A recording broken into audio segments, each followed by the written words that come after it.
Allah berjanji dalam Al-Quran, saya naikkan ke atas, orang yang konsisten menunaikan salat malam, maka dijamin oleh Allah Subhanahu wa Ta'ala akan dibimbing untuk mendapatkan karir terbaik dalam aktivitas kehidupannya. Terbaik di sini bukan sekedar mendapatkan harapan menempati posisi tertinggi, bukan. Tapi posisi yang terbaik untuk memberikan maslahat pada dunia dan akhirat Anda. Dunianya hidup nyaman, tapi kenyamanan itu membantu Anda mendapatkan keraihan kebahagiaan akhirat. Anda hidupnya tenang, asetnya banyak, kekayaan melimpah, tapi dengan semua itu Anda tetap dekat dengan Allah Subhanahu wa Ta'ala. Silahkan gali dari segi sejarah. Sudah banyak contohnya. Uthman bin Affan radhiyallahu taala anhu, Abdurrahman bin Auf, Tamim ad-Dari radhiyallahu taala anhum jami'an. Silahkan cek keterangan Imam An-Nawawi dalam kitabnya At-Tibyan. Sering saya ulang-ulang. Mereka itu orang kaya, pengusaha sukses, hidupnya nyaman, asetnya melampaui abad-abad kemudian. Sampai sekarang masih ada. Tapi yang paling menarik adalah terekam dalam amal ibadah mereka, termasuk sahabat yang tidak pernah meninggalkan tahajud. Bahkan sangat istimewa. Mereka menunggu salat malam sampai menunaikan salat malam sampai selesai menghatamkan Qurannya. Itu luar biasa. Kenapa bangun malam? Karena ada motivasi. Apa motivasinya? Kebahagiaan yang dititipkan oleh Allah kepada mereka dalam kehidupan dunia dan akhiratnya. Di dunianya sukses, akhiratnya pun tidak ditinggalkan. Baik. 2. Wa qur rabbi adkhilni mudkhalas sidq. Dan katakan Muhammad sallallahu alaihi wasallam, Rabbi adkhilni mudkhalas sidq. Ya Allah, bimbing hamba untuk mengawali aktivitas hamba. Di kemuliaan, keutamaan salat malam ini terkait dengan urusan dunia, selain akan mengangkat kita di tempat yang terbaik, juga yang kedua, menghadirkan bimbingan Allah dalam menjalani aktivitas harian kita. Dibimbing Allah. Masya Allah. Tidak ada yang paling membahagiakan, menyenangkan, mendamaikan, kecuali seorang hamba yang setiap aktivitasnya dibimbing oleh Allah Subhanahu wa Ta'ala. Misal, maaf, saya lukiskan begini. Anda kalau bekerja dibimbing direktur, nyaman tidak? Nyaman. Di jalan dibimbing, dijaga, bahkan dituntun Pak Polisi, lancar tidak jalannya? Lancar. Sekarang Anda dibimbing oleh yang menciptakan direktur Anda, yang menciptakan polisi, yang menciptakan segala makhluk. Maka tidak ada yang susah bagi segalanya. Kembali pada Allah Subhanahu wa Ta'ala. Karena itu setiap orang yang mendapatkan bimbingan Allah, maka pasti dalam hidupnya mendapatkan kebahagiaan dan kesuksesan. Nah, jika Anda ingin dibimbing oleh Allah Subhanahu wa Ta'ala, maka di antara amalan spesifiknya ada amalan-amalan dasar standar seperti salat, infak, baca Quran, Al-Baqarah ayat 3 sampai dengan ayat 4-nya. Tapi ada yang paling istimewa, yang kalau Anda kerjakan ini dari ujung kepala sampai ujung kaki Anda mendapat bimbingan Allah Subhanahu wa Ta'ala. Begitu mau jalan, langkah Anda dibimbing Allah. Anda tidak akan melangkah pada yang tidak disukai oleh Allah Subhanahu wa Ta'ala. Jangankan yang maksiat, yang membuat Anda sulit pun Anda akan dipalingkan. Misal, Anda mau jalan nih, di jalan ada kemacetan yang menimpa musibah secara umum. Orang terjebak macet, tiba-tiba baru Anda keluar, ada tiba-tiba datang kepada Anda, Pak, jangan lewat situ, macet. Ah, masa sih? Tadi saya melihat tidak macet, itu tadi Pak, sekarang macet. Belok. Allahu Akbar. Begitu Anda kunjungi tempat, Pak, jangan yang itu Pak, yang lain saja. Kenapa? Di situ tidak cocok buat Bapak. Ada seorang masuk ke sebuah toko, dia terbiasa rajin menunaikan malam ini, ibadah ini. Allahu Akbar. Begitu mau masuk dan masuk ke rumah makan, tiba-tiba dengan sopan penjaga yang mengatakan, maaf Pak, di tempat ini nampaknya agak kurang cocok dengan Bapak. Kenapa memang? Akan lebih baik di tempat yang lain saja Pak. Baik, karena makanan-makanannya tidak dicantumkan logo halalnya, tapi ketika melihat orang ini tiba-tiba mengatakan, memberikan dari awal, Pak, jangan di sini, tempat lain lebih baik untuk Bapak. Coba bayangkan, baru dari kakinya, belum pandangannya, belum lisannya, belum telinganya, belum tangannya. Awas, kalau Anda selama ini sholat malam, belum mendapatkan yang ini, berarti ada yang salah dengan cara sholat malam Anda.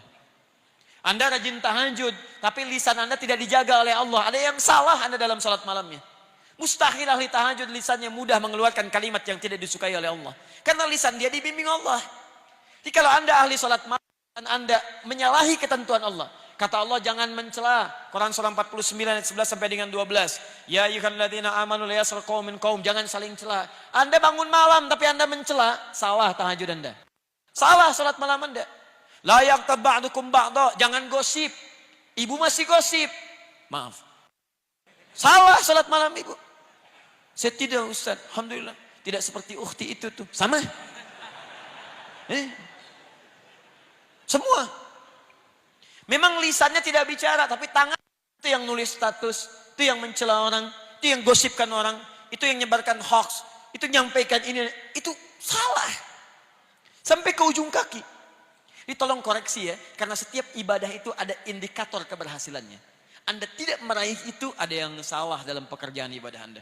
Semua ibadah, bahkan jangankan sholat malam, sholat standar saja, yang 5 waktu, ukurannya salah satunya Quran surah 29 ayat 45.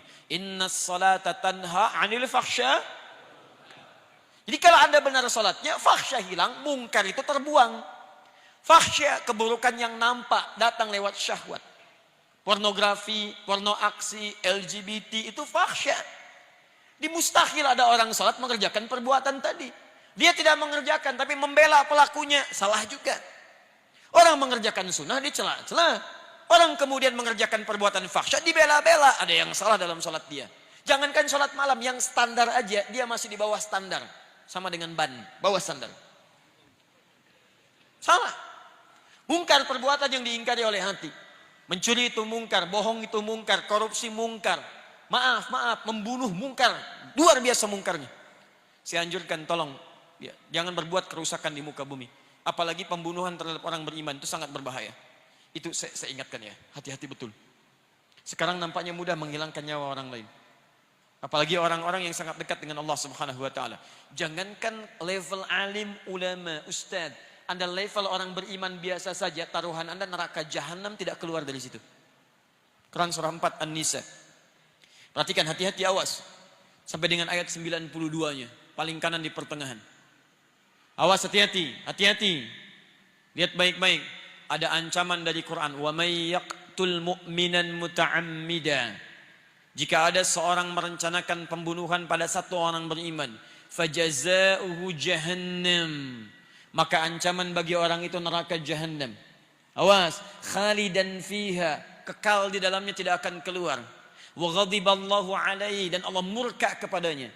Ya, maaf, masuk neraka jahannam saja sudah sulitnya luar biasa, apalagi masuk dimurkai Allah. Awas, hati-hati.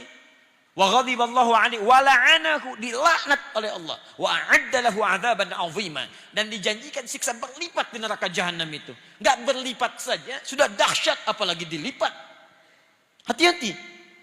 Awas ya, hati-hati, hati-hati, karena kita bermohon pada Allah Subhanahu wa taala agar kita dilindungi dari perbuatan-perbuatan mungkar. Apalagi tingkat yang paling tinggi tadi, ya. Saya lihat ada banyak berita sekarang, kita doakan pada Allah Subhanahu wa taala.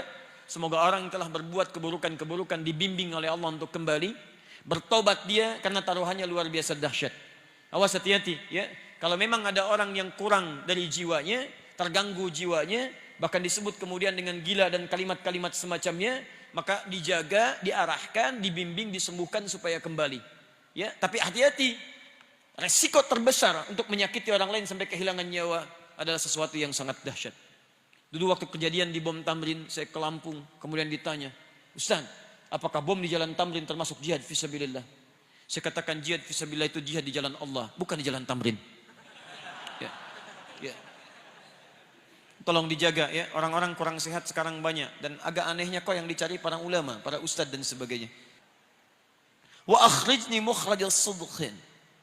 Dan dia dibimbing mendapatkan solusi dari setiap persoalan yang dihadapi. Solusi, diberi jalan keluar. Yang ini dibimbing ketika mengerjakan, yang ini dibimbing ketika punya masalah. Masya Allah. A dengan B sama-sama punya masalah. Masalahnya di rumah tangga. Persoalannya cukup sama. Masalah A dengan B sama. Yang paling luar biasa, A ini punya kedudukan tinggi luar biasa. Pendidikannya juga tinggi. S-nya sampai 3, S3. Masya Allah. Yang ini Masya Allah cuma S1 kerupuk 2. Ya. Pendidikan tinggi, harta melimpah, Masalah sama dengan keluarga, cuman karena persoalan perilaku dan sebagainya, beda pendapat sampai rame. Apa yang terjadi? Yang ini cuman dengan senyuman selesai.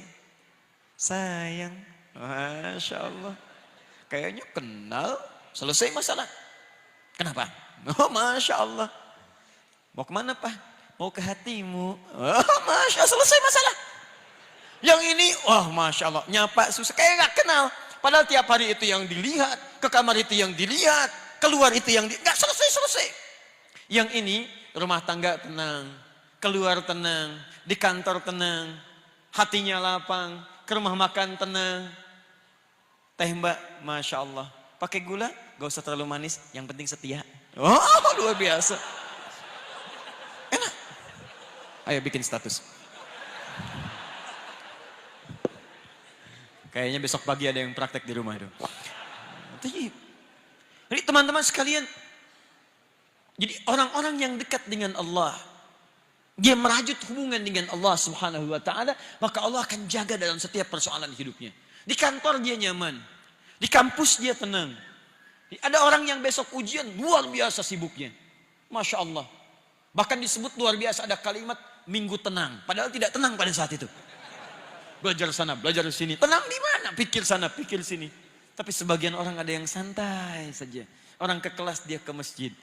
Dia baca, dia juga baca. Dia bangun malam harinya. Esoknya tenang dia hadapi. Luar biasa. 4. Waj'al li min ladunka sultanan nasira. Ini yang dahsyat. Ini yang dahsyat. 4. Allah akan lindungi dia langsung dari pihak-pihak yang ingin mencelakainya. Dilindungi oleh Allah. Diberikan perlindungan. Bisa beda-beda caranya nanti, ya. Bisa beda-beda, lain-lain caranya. Teman-teman sekalian, saya berikan contoh yang paling dahsyat. Ayat ini diantaranya turun memberikan keterangan saat Nabi SAW dikepung oleh banyak pemuda. Ada yang menyebut 100 pemuda. Dengan kebiasaan yang khusus. Kalau kita pasukan khusus ya. Dengan pedang terhunus. Luar biasa. Dikepung satu rumah. Di dalamnya direncanakan 3 orang. 1. Nabi SAW. 2. Teman setia beliau. Seangkatan dengan beliau. Sedekat usia dengan beliau. Abu Bakar As-Siddiq. Sehidup dengan beliau. Semati di samping beliau kuburnya. Sesurga dengan beliau.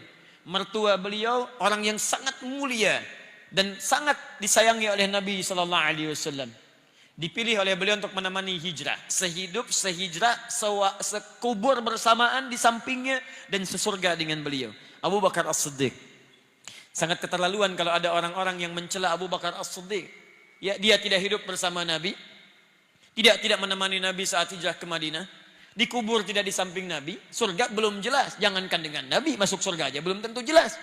Berani mencela seseorang yang jadi mertua Nabi, kerabat Nabi, hidup bersama Nabi, hijrah dengan Nabi, wafat kuburnya di samping Nabi, dijamin surga lewat lisan Nabi. Anda siapa? Tayyib. Yang ketiga, seorang pemuda, brilian, genius.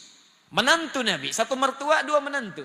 Menantu Nabi, di antara sekian pemuda, beliau yang dipilih untuk mencintai dan dinikahkan menjadi pasangan hidup, sehidup, sewafat sampai sesurga bersama putri terkasih Nabi Sayyidah Fatimah radhiyallahu taala anha. Dari jalur ini adalah keturunan zuriyah Nabi sampai dengan sekarang. Sayyidina Ali bin Abi Thalib radhiyallahu taala anhu. Pemuda yang jenius, luar biasa, bakatnya luar biasa dan nyalinya sungguh tangguh. Kata Nabi, "Ya Ali, saya dengan Abu Bakar akan hijrah. Kamu tunggu di sini, gantikan saya di tempat tidur saya." Tempat tidur itu yang diincar oleh para pemuda tadi untuk siap menghunuskan pedangnya. Hidup atau mati. Di pilihannya Ali sadar saat itu akan meninggal. Tapi tidak ada kalimat-kalimat bantahan. Siap ya Rasulullah. Bala. Gak pernah disebut dalam sejarah Ali mengelak. Jangan saya Nabi, Abu Bakar aja yang tuaan dikit. Bisa tidak ada. Biasa. 1 menemani Nabi, 1 tinggal di tempat itu. Tapi yang hebat, perhatikan kisahnya dimulai saat Nabi keluar. Dari mana pasukan khusus yang siap dengan pedang terhunus? Disebutkan kalau hewan pun lewat sudah diketahui, bahkan tercium baunya. Tiba-tiba seorang Nabi Rasulullah SAW ditemani sahabatnya radhiyallahu taala anhu jalan keluar santai saja. Santai lewat, dibikin ngantuk oleh Allah, tertutup. Tutup ditutup pandangannya, keluar, tenang.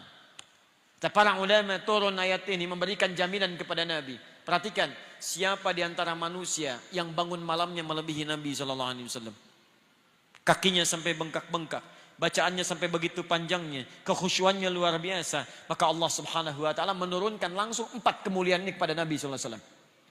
Silakan, maqam mahmuda angkat, aktivitas dibimbing, masalah diberikan solusi. Begitu ada yang ingin mencelakai Nabi SAW, Allah berikan perlindungan terbaik. Maka teman-teman sekalian, 4 ini bila terkumpul kemudian dalam kehidupan kita, ingin Anda raih, salah satunya dawamkan amalan pada malam hari ini. Jelas di sini?